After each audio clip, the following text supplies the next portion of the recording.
ఇక ఏడాదికి 1.3 లక్షలు తెలంగాణలో పేదింటి మహిళా ఖాతాలో టకాటక్ వేస్తాము రాహుల్ గాంధీ. తెలంగాణలో అధికారంకి వస్తే మహిళలకు 2,500 రూపాయలు ప్రతి నెల వేస్తామని ఇప్పటికీ సర్కార్ వచ్చి 4 నెలలైతుంది. ఒక్క నెల కూడా 2,500 రూపాయలు వేయనటువంటి కాంగ్రెస్ పార్టీ అధికారంలోకి వస్తే దేశంలో అధికారంలోకి కాంగ్రెస్ పార్టీ వస్తుందా? దయచేసి లైవ్ చూస్తున్నటువంటి ప్రేక్షకులంతా కూడా దీనిపైన కూడా కామెంట్ చేయాలి. ఒకవేళ అధికారంలోకి వస్తే అని రాహుల్ గాంధీ గారు చెప్తున్నారు కాబట్టి దేశంలో కాంగ్రెస్ పార్టీ సర్కారు వచ్చేటువంటి అవకాశం ఉందా? దయచేసి కింద ఉండేటువంటి కామెంట్ సెక్షన్లో దయచేసి కామెంట్ చేయండి. ఆలంపూర్ కాంగ్రెస్లో మాట్లాడుతూ ఇందులో కేంద్రం ఇచ్చేది 1,00,000 రూపాయలు, రాష్ట్రం ఇచ్చేది 30,000.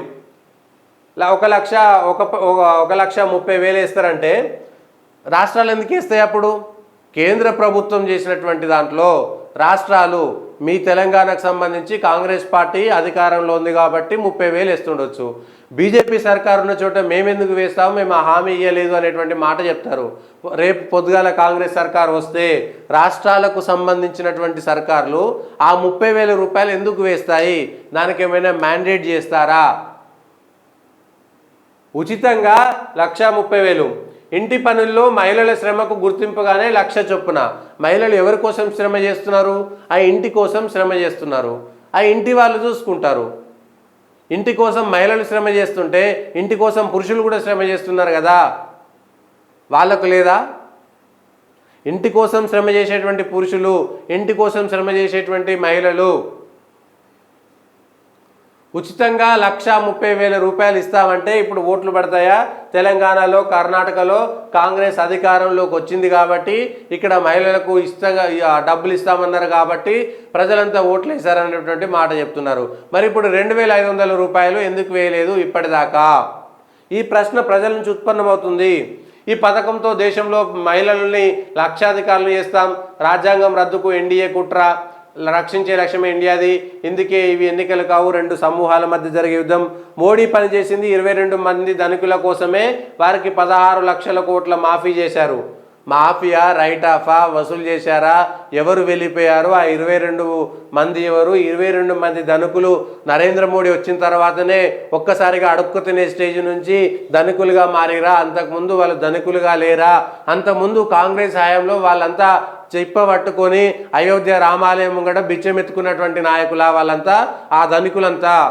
మీరు చెప్పే 22 మంది ధనికులు 2014లో నరేంద్ర మోడీ సర్కార్ కంటే ముందు, బీజేపీ సర్కార్ కంటే ముందు ఆ 22 మంది ధనికులు ఏ రోడ్డు మీదనో ఏ గుడి దగ్గరనో పట్టుకొని భిక్షమెత్తుకుంటుంటే వాళ్ళందరినీ నరేంద్ర మోడీ తీసుకొచ్చి కాదు మీరంతా ధనికులు కావాలి, మీకు కోట్ల రూపాయలు రైట్ ఆఫ్ చేస్తాము, వేవ్ ఆఫ్ చేస్తాము అనేటువంటి విషయం తీసుకొచ్చి మీరంతా నాకు సపోర్ట్ చేయాలని వాళ్ళందరికీ 2014 తర్వాత కోట్ల రూపాయలు రుణమాఫీ చేశారా?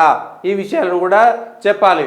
మేము రైతులకు రుణమాఫీ చేస్తాం, ఎంఎస్పీకి చట్టబద్ధత కల్పిస్తాం. మళ్ళా ఇక్కడే మరి ఎవరు చెప్పారో కానీ రైతులకు రుణమాఫీ చేస్తామని అధికారంలోకి వచ్చి 4 నెలలు అవుతుంది. ఇప్పటిదాకా ఎందుకు రుణమాఫీ చేయలేదు? పోనీ కొంతమందికైనా ఎందుకు చేయలేదు? మహిళల పేరు మీద ఉన్నటువంటి వాళ్ళకైనా చేసి ఎందుకు మేము చేయగలుగుతాం చూడండి అనేటువంటి మాట ఎందుకు చెప్పలేదు? ఒక్కో జిల్లాలో చేస్తాం, 10 జిల్లాలు ఉన్నాయి, 10 నెలల్లో ఒక్కొక్క జిల్లాకు చేస్తాం అనేటువంటి మాట ఎందుకు చెప్పలేదు? 100 రోజుల్లో రుణమాఫీ చేస్తాం, మొదటి సంతకం రుణమాఫీది అని చెప్పింది ఎవరు? ఇప్పుడు ఎట్లా చేస్తారు? ఎంఎస్పీకి చట్టబద్ధత కల్పిస్తాం, 500 రూపాయల బోనస్ ఇస్తామన్నారు కదా. 500 రూపాయల బోనస్ పక్కన పెడితే నిన్న మొన్న పడ్డటువంటి వర్షాలకు కల్లాలల్లా ఐకేపీ కేంద్రాలు, పిఎస్సిఎస్ కేంద్రాల దగ్గర ధాన్యాలు గుట్టలుగా తడిసిపోయినాయి. నిన్న నల్గొండ, జనగాం, గుండాల లాంటి ఏరియాల్లో రోడ్ల మీద మొత్తం, శాలిగౌరారం ఆ ఏరియాలలో మొత్తం వర్షం పడితే అక్కడ ఉన్నటువంటి వడ్లన్నీ రోడ్ల మీద ఉన్నాయి, కల్లాలు ఉన్నాయి. 10 రోజులు, 15 రోజులు, 20 రోజులుగా కొనే నాదుడు లేకపోతే, దిక్కు లేకపోతే రోడ్ల మీద వానలకు ధాన్యం తడిసిపోయింది. ఇప్పుడు ఆ తడిసిపోయిన ధాన్యాన్ని ఎవడు కొనాలి ఏంటి అనేటువంటి విషయం. అంటే ఎంఎస్పీ చెడి చట్టబద్ధత ఇచ్చి చేసేటువంటిది కాదు. ఫస్ట్ కల్లాలలో ఉన్నటువంటి వడ్లు కొనేటువంటి నాదుడెవడు, దిక్కెవడు? ఒక రైతు తన వడ్లు తీసుకొస్తే ఒక్క రోజు 2 రోజులో మహా అంటే 3 రోజుల్లో కొనకపోతే ఆ 3 రోజుల్లో జరిగేటువంటి ప్రకృతి వైపరీత్యాల వల్ల జరిగేటువంటి నష్టాన్ని ఎవరు భరించాలి? ఒక రైతు వరి కోసి తన పొలం నుంచి పట్టుకొచ్చి ఐకేపీ కేంద్రాలు కొనుగోలు కేంద్రాల దగ్గరికి తీసుకొచ్చిన తర్వాత దానికి బాధ్యత ఎవరు వహించాలి? రైతు వహించాలా? కొనేదాకా రైతుకే సంబంధము, ప్రభుత్వానికి సంబంధం లేదంటే ఇప్పుడు ఆ రైతు నష్టపోయినటువంటి రైతు ఎవరు భరించాలి ఆ నష్టాన్ని? పంట చేతికొచ్చిన తర్వాత ధాన్యం తీసుకొచ్చి కల్లాలలో పెట్టి రోజుల తరబడి కాంటా కాకపోతే జోకకపోతే వర్షాలు పడి తడిసిపోయిన తర్వాత నష్టపోయేది ఎవరు? రైతా కాదా? ప్రతిరోజు ఖచ్చితంగా ఇన్ని క్వింటాలు కొనాలి అనేటువంటి విషయాన్ని ఎందుకు అక్కడ పాటించట్లేదు? ఒక రైతు 15 రోజుల పాటు ఎందుకు కళ్ళంలో ఎదురు చూడాలి? గతంలో కూడా ఆ ప్రభుత్వము రైతు వేదికలు కట్టే బదులు రైతు వేదికలలో కనీసం రైతులు ఆ బియ్యం ఆ వడ్లను వేసుకోగలుగుతున్నాడా, ధాన్యం వేసుకోగలుగుతున్నాడా? ఆ రైతు వేదిక ఉపయోగపడుతుందా? 12 లక్షలు 15 లక్షలు పెట్టి రైతు వేదిక కట్టే బదులు అక్కడే కళ్ళంలాగా చేసి ప్రతి ఊర్లో రైతులు కాంటాలు ఏది ఈ జోకే సందర్భంలో పంట చేతికొచ్చినప్పుడు ఐకేపీ కేంద్రాలకు పిఎస్సిఎస్ కేంద్రాలకు ఆ రైతు వేదిక బదులు మొత్తం రేకుల షెడ్ వేసి ఆడికేడికి గవర్నమెంట్ జాగాలాగా పెట్టి కింద కళ్ళాల్లాగా పెట్టి ఒక టెంపరీ షెడ్లను వేసుకుంటే బాగుండేది కదా. ఆ షెడ్లు రైతు వేదికల్లాగానే పెడితే బాగానే ఉండేది కదా. పేద రూమ్ పెట్టి దానివల్ల వచ్చినటువంటి లాభం ఏమిటి? ఆ రైతు వేదికలకు ఇట్లనే డబ్బులు వృధా అవుతున్నాయి. రైతులకు కళ్ళాల పేరిట వాళ్ళ పొలాల దగ్గరనే కొన్ని కళ్ళాలు ఏర్పాటు చేసిరు, అది బాగానే ఉంది. ఇప్పుడు ఆ కళ్ళాల దగ్గర ఉండలేరు కదా, కొనుగోలు కేంద్రాల దగ్గరికే తీసుకుపోవాలి కదా. ఆ రైతు కళ్ళం ఆ పంటకు ఒక్కసారి మాత్రమే కళ్ళం ఉపయోగపడుతుంది. ఆ తర్వాత ఏంటిది పరిస్థితి?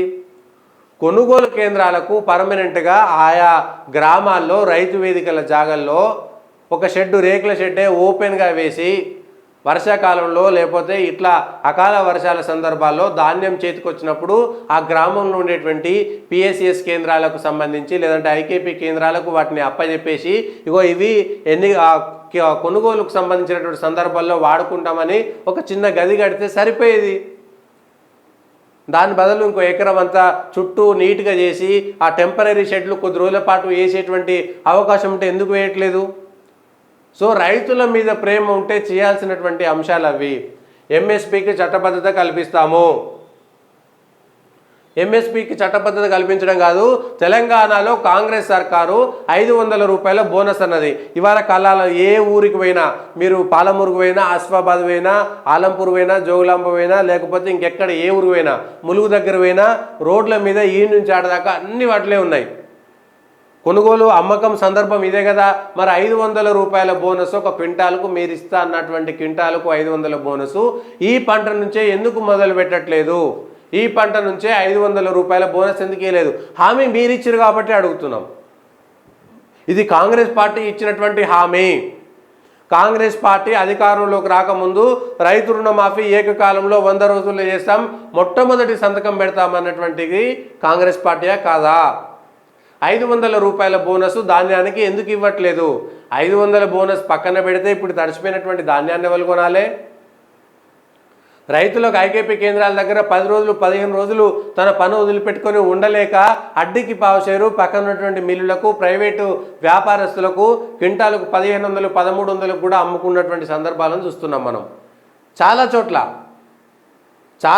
తెలంగాణలో అనేక చోట్ల 5 రోజులు 6 రోజులు వాన పడుతుందేమో ఉండలేక ఇంట్లో పనులు, వ్యవసాయం పనులు, ఇంకా అనేకమైనటువంటి కారణాల చేత ఉండలేక చాలామంది 2 క్వింటాలు 3 క్వింటాలు ఇప్పుడు వాళ్ళ కోసం వీళ్ళ కోసం ఆపడెందుకు అమ్ముకునేటువంటి వాళ్ళు కూడా ప్రైవేటు వాళ్లకు అమ్ముకోవాల్సినటువంటి దుస్థితి వచ్చింది. ఇది నిజమా కాదా? కావాలంటే ఎక్కడికైనా వెళ్దాము. తెలంగాణలో ఏ జిల్లాకైనా వెళ్దాం, కొడంగల్లో ఉండేటువంటి దగ్గరికైనా వెళ్దాము, లేదంటే మంత్రులు ప్రాతినిధ్యం వహిస్తున్నటువంటి నియోజకవర్గాలకైనా వెళ్దాము. 10 రోజులు 15 రోజుల దాకా ధాన్యం కొనుగోలు ఆగిపోయిన మాట వాస్తవమా కాదా? ఆ 10 రోజుల్లో 15 రోజుల్లో అకాల వర్షాలకు నష్టపోయినటువంటి రైతుల పరిస్థితి ఏంటి అనేటువంటి విషయాలు చూడాలి. దేశవ్యాప్తంగా జనగణన ప్రతి సంస్థను సర్వే చేస్తాము, ఫలితంగా ఎవరి వద్ద ఎంత సంపద ఉందో తేలిపోతుంది. తర్వాత క్రాంతికారి రాజకీయాలతో ముఖ చిత్రమే మారుతున్నది. ఇగో ఇదే సమాధానం చెప్పాలి. దేశంలో ఎవరి వద్ద ఎంత సంపద ఉందో తేలిపోతుంది. నరేంద్ర మోడీ ఆరోపణ చేశాడు, సంపద లెక్కించి ఇగో క్రాంతికారి రాజకీయాలు అంటే ఇదంతా కూడా వామపక్ష నక్సలిజం సంబంధించినటువంటి వాళ్ళ ఎజెండాను కాంగ్రెస్ పార్టీ మోస్తున్నది. ఇప్పుడు దేశంలో ఎవరి వద్ద ఎంత సంపద ఉందో లెక్కబెట్టి ఆ సంపద ఉన్నటువంటి వాళ్ళ దగ్గర నుంచి 55% షాంపిట్రోడా చెప్పినట్టుగా ఇతరులకు పంచిపెడుతుంది ఒక మనిషి చనిపోతే అనేటువంటి విషయాన్ని ఇన్హెరిటెన్స్ ట్యాక్స్ పేరు మీద వేస్తుందని చెప్పారు. రాహుల్ గాంధీ కూడా ఇదే విషయం చెప్పాడు. దేశవ్యాప్తంగా జనగణన ప్రతి సంస్థను సర్వే చేస్తాము, ఫలితంగా ఎవరి వద్ద ఎంత సంపద ఉందో తేలిపోతుంది. మీరు సర్వే చేయకపోతే ఒకరి దగ్గర ఎంత సంపద ఉందో తేలిపోదా? అతను కట్టేటువంటి ట్యాక్స్ కానీ, అతను కట్టేటువంటి ఇంటి పన్ను కానీ, అతని దగ్గర ఉన్నటువంటి బండ్లు కానీ ఇవన్నీ తేలిపోతాయి కదా. ఒక బండి కొంటే అతను రిజిస్ట్రేషన్ చేసుకుంటాడు, ఆయన దగ్గర బండి ఉందని తేలిపోతుంది. ఒక కారు కొంటే ఎవరు రిజిస్ట్రేషన్ చేస్తారో తేలిపోతుంది. అట్లా 90% వాళ్ళకు భూమి కొంటే భూమి రిజిస్ట్రేషను, ఇల్లు కొంటే ఇల్లు రిజిస్ట్రేషను ప్రతి ఒక్కరికి తేలిపోయేటువంటి అంశాలే. ఒక 10-20% తప్ప 80-90% తేలిపోతుంది. ఇప్పుడు ఈ క్రాంతికారి రాజకీయాలంటే ఏమిటి? ఈ విషయం చెప్పాలి. ఎవరి వద్ద సంపద ఎంత ఉందో తేలిపోతుంది. తర్వాత క్రాంతికారి రాజకీయాలతోటి దేశ రాజకీయాల ముఖ చిత్రమే మారిపోతుంది. రిజర్వేషన్లపై పరిమితిని ఎత్తేస్తాం, 50%కి మించి ఇస్తాం. ఎవరికి ఇస్తారు? మతపరమైనటువంటి రిజర్వేషన్లు ఇచ్చేసి ఈ దేశానికి అంబేద్కర్ గారు చాలా స్పష్టంగా చెప్పారు. దేశ వ్యతిరేకులకు, మతం మారినటువంటి వాళ్ళ పరిస్థితి ఏమిటనేటువంటి విషయాన్ని అంబేద్కర్ గారు చాలా స్పష్టంగా చెప్పారు. ఎవరికి ఈ దేశంలో రిజర్వేషన్లు ఉండాలనేటువంటి అంశాన్ని అంబేద్కర్ గారు చాలా స్పష్టంగా చెప్పారు. ఈ దేశాన్ని ఎవరు ప్రేమిస్తారు అనేటువంటి విషయాన్ని చాలా స్పష్టంగా చెప్పారు. ఈ దేశంలో హిందువులకు, బౌద్ధులకు, సిక్కులకు వాళ్ళు మాత్రమే ఈ దేశాన్ని ప్రేమిస్తారనేటువంటి విషయాన్ని, ఈ దేశంలో వాళ్ళకు మాత్రమే రిజర్వేషన్లు అమలు చేయాలి, ఇతరులకు అమలు చేస్తే కష్టమవుతుందనేటువంటి విషయాన్ని స్పష్టంగా అంబేద్కరు రాజ్యాంగానికి సంబంధించినటువంటి అంశం కాకుండా రిజర్వేషన్ అంశంలో పలుసార్లు చేసినటువంటి వ్యాఖ్యానాలు కానీ, ఉపన్యాసాలు కానీ, రాసినటువంటి లేఖలు కానీ, పుస్తకాలను కానీ క్రోడీకరించి రిజర్వేషన్లపై ఖచ్చితంగా చర్చ చేయాల్సినటువంటి అంశం ఉన్నది. 50%కి మించినటువంటి మతపరమైనటువంటి రిజర్వేషన్ల ద్వారా సమతుల్యత దెబ్బతింటే, ఈ దేశాన్ని మరోసారి విభజన చేయడానికి కుట్ర సాగితే దానికి ఎవరు బాధ్యత వహించాలి? ఆల్రెడీ ఈ దేశం ముక్కలు చెక్కలుగా మారిపోయిన సందర్భంలో 1947 కంటే ముందు ఈ దేశం ఎట్లా ఉండే, ఏ దేశాలు భారతదేశంలో కలిసి ఉండే, ఎప్పుడెప్పుడు ఈ దేశం నుంచి విడిపోయినటువంటి విషయాన్ని కూడా చెప్పాలి.